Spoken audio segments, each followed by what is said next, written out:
Bible in a Year Live, Chronological Project, Week 32, Day 2, the message. Get rid of the things you've become addicted to. In the 7th year, the 5th month, on the 10th day of the month, some of the leaders of Israel came to ask me for guidance from God. They sat down before me. Then God's message came to me. Son of man, talk with the leaders of Israel. Tell them, God, the Master, says, have you come to ask me questions? As sure as I am the living God, I'll not put up with questions from you. Decree of God, the Master. Son of man, why don't you do it? Yes, go ahead. Hold them accountable. Confront them with the outrageous obscenities of their parents. Tell them that God, the Master, says, on the day I chose Israel, I revealed myself to them in the country of Egypt, raising my hand in a solemn oath to the people of Jacob, in which I said, I am God, your personal God. On the same day that I raised my hand in the solemn oath, I promised them that I would take them out of the country of Egypt and bring them into a country that I had searched out just for them, a country flowing with milk and honey, a jewel of a country. At that time, I told them, get rid of all the vile things that you've become addicted to. Don't make yourselves filthy with Egyptian no-God idols. I alone am God, your God. But they rebelled against me, wouldn't listen to a word I said. None got rid of the vile things they were addicted to. They held on to the no-gods of Egypt as if for dear life. I seriously considered inflicting my anger on them in force right there in Egypt. Then I thought better of it. I acted out of who I was, not by how I felt, and I acted in a way that would evoke honor, not blasphemy, from the nations around them, nations who had seen me reveal myself by promising to lead my people out of Egypt. And then I did it. I led them out of Egypt into the desert. I gave them laws for living, showed them how to live well and obediently before me. I also gave them my weekly holy rest days, my Sabbaths, a kind of signpost erected between me and them to show them that I, God, am in the business of making them holy. But Israel rebelled against me in the desert. They didn't follow my statutes. They despised my laws for living well and obediently in the ways I had set out. And they totally desecrated my holy Sabbaths. I seriously considered unleashing my anger on them right there in the desert, but I thought better of it and acted out of who I was, not by what I felt, so that I might be honored and not blasphemed by the nations who had seen me bring them out. But I did lift up my hand in a solemn oath there in the desert and promised them that I would not bring them into the country flowing with milk and honey that I had chosen for them, that jewel among all lands. I cancelled my promise because they despised my law for living obediently, wouldn't follow my statutes, and went ahead and desecrated my holy Sabbaths. They preferred living by their no-God idols. But I didn't go all the way. I didn't wipe them out, didn't finish them off in the desert. Then I addressed myself to their children in the desert. Don't do what your parents did. Don't take up their practices.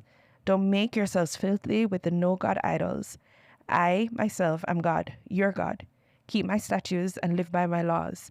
Keep my Sabbaths as holy rest days, signposts between me and you, signaling that I am God, your God. But the children also rebelled against me. They neither followed my statutes nor kept my laws for living upright and well, and they desecrated my Sabbaths.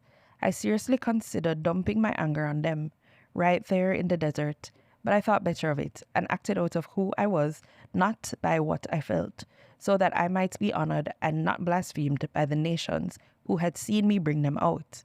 But I did lift up my hand in solemn oath there in the desert, and swore that I would scatter them all over the world, disperse them every which way because they didn't keep my laws, nor live by my statutes. They desecrated my Sabbaths and remained addicted to the no-God idols of their parents. Since they were determined to live bad lives, I myself gave them statutes that could not produce goodness, and laws that did not produce life. I abandoned them. Filthy in the gutter, they perversely sacrificed their firstborn children in the fire. The very horror should have shocked them into recognizing that I am God. Therefore, speak to Israel, son of man. Tell them that God says, as if that wasn't enough, your parents further insulted me by betraying me. when I brought them into the land that I had solemnly promised with my upraised hand to give them. Every time they saw a hill with a sex and religious shrine on it, or a grove of trees where the sacred whores practiced, they were there, buying into the whole pagan system. I said to them, "What hill do you go to?" It's still called Whore Hills. Therefore, say to Israel, the message of God the Master, you're making your lives filthy by copying the ways of your parents. In repeating their vile practices, you've become whores yourself. In burning your children as sacrifices, you've become as filthy as your no-God idols as recently as today. Am I going to put up with questions from people like you, Israel? As surely as I am the living God, I, God, the Master, refuse to be called into question by you. What you're secretly thinking is never going to happen. You're thinking, we're going to be like everybody else, just like the other nations. We're going to worship gods we can make and control. As surely as I am the living God, says God, the Master, think again. With a mighty show of strength and a terrifying rush of anger, I will be king over you. I'll bring you back from the nations, collect you out of the countries to which you've been scattered with a mighty show of strength and a terrifying rush of anger. I'll bring you to the desert of nations and haul you into court, where you'll be face to face with judgment. As I faced your parents with judgment in the desert of Egypt, so I'll face you with judgment. I'll scrutinize and search every person as you arrive, and I'll bring you under the bond of the covenant. I'll cull out the rebels and traitors. I'll lead them out of their exile, but I won't bring them back to Israel. Then you'll realize that I am God. But you, people of Israel, this is the message of God the Master to you. Go ahead, serve your no-God idols. But later, you'll think better of it, and quit throwing filth and mud on me with your pagan offerings and no-God idols. For on my holy mountain, the high mountain of Israel, I, God, the Master, tell you that the entire people of Israel will worship me. I'll receive them there with open arms. I'll demand your best gifts and offerings, all your holy sacrifices. What's more, I'll receive you as the best kind of offerings when I bring you back from all the lands and countries in which you've been scattered. I'll demonstrate in the eyes of the world that I am the holy. When I return you to the land of Israel, the land that I solemnly promised with upraised hands to give to your parents, you'll realize that I am God. Then and there, you'll remember all that you've done, the way you've lived that has made you so filthy, and you'll loathe yourself. But dear Israel, you'll also realize that I am God, when I respond to you out of who I am and not by what I feel about the evil lives you've lived, the corrupt history you've compiled. Decree of God, the Master. Nobody will put out the fire. God's message came to me. Son of man, face south. Let the message roll out against the south. Prophesy against the wilderness forest of the south. Tell the forest of the south. Listen to the message of God. God, the Master, says, I'll set a fire in you that will burn up every tree, dead trees and live trees alike. Nobody will put out the fire. The whole country from south to north will be blackened by it. Everyone is going to see that I, God, started the fire and that it's not going to be put out. And I said, oh God, everyone is saying of me, he just makes up stories. A sword, a sword. God's message came to me. Son of man, now face Jerusalem and let the message roll out against the sanctuary. Prophesy against the land of Israel. Say, God's message, I'm against you. I'm pulling my sword from its sheath and killing both the wicked and the righteous. Because I'm treating everyone the same, good and bad, everyone from north to south is going to feel my sword. Everyone will know that I mean business. So, son of man, groan. Double up in pain, make a scene. When they ask you, why all this groaning, this carrying on, say, because of the news that's coming, I'll knock the breath out of everyone. Hearts will stop cold, knees turn to rubber. Yes, it's coming, no stopping it. Decree of God, the Master. God's message to me. Son of man, prophesy. Tell them, the Master says, a sword, razor sharp and polished, sharpened to kill, polished to flash like lightning. My child, you've despised the scepter of Judah by worshipping every tree idol. The sword is made to glisten, to be held and brandished.